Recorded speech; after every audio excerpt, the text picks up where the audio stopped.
Since times are not hidden from the Almighty, why do those who know him see not his days? Some remove landmarks. They seize flocks violently and feed on them. They drive away the donkey of the fatherless.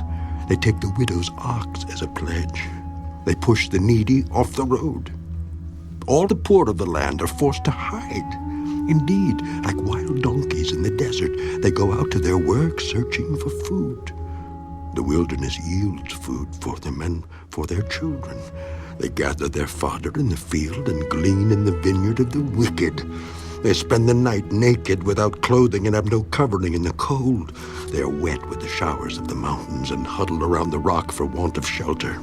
Some snatch the fatherless from the breast and take a pledge from the poor. They cause the poor to go naked without clothing, and they take away the sheaves from the hungry. They press out oil within their walls and tread wine presses, yet suffer thirst. The dying groan in the city, and the souls of the wounded cry out, yet God does not charge them with wrong. There are those who rebel against the light. They do not know its ways, nor abide in its paths. The murderer rises with the light. He kills the poor and needy, and in the night he is like a thief. The eye of the adulterer waits for the twilight, saying, no eye will see me, and he disguises his face. In the dark, they break into houses which they mark for themselves in the daytime.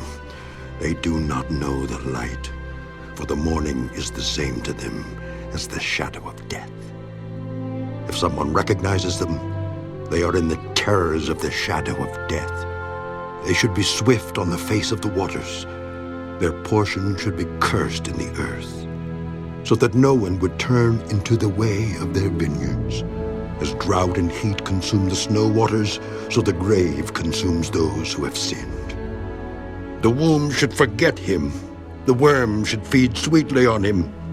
He should be remembered no more, and wickedness should be broken like a tree.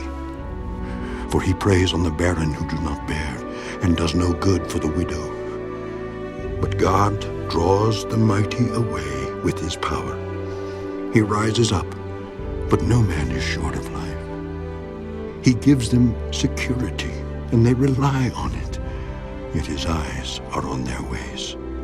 They are exalted for a little while, then they are gone. They are brought low. They are taken out of the way like all others. They dry out like the heads of grain. Now, if it is not so, who will prove me a liar and make my speech worth nothing?